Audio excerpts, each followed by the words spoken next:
Good news for today. Our good news is from Luke chapter 18, verse 40 to 41. Jesus stopped and ordered the man to be brought to him. When he came near, Jesus asked him, "What do you want me to do for you?" "Lord, I want to see," he replied. Praise be to God.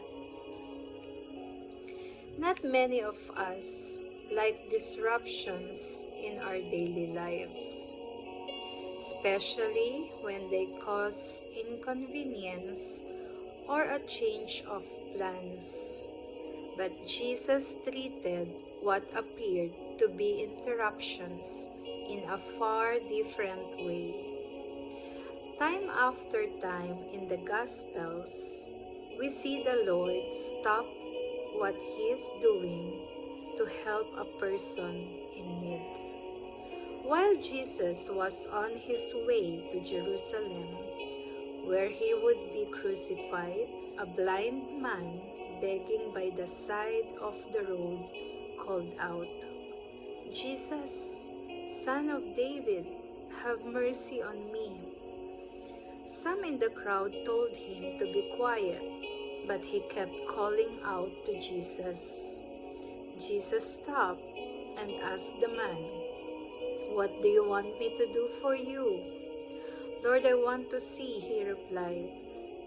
Jesus said to him, "Receive your sight. Your faith has healed you." Praise be to God. When our plans are interrupted by someone who genuinely needs help, we can ask the Lord for wisdom in how to respond with compassion. What we call an interruption may be a divine appointment the Lord has scheduled for that day.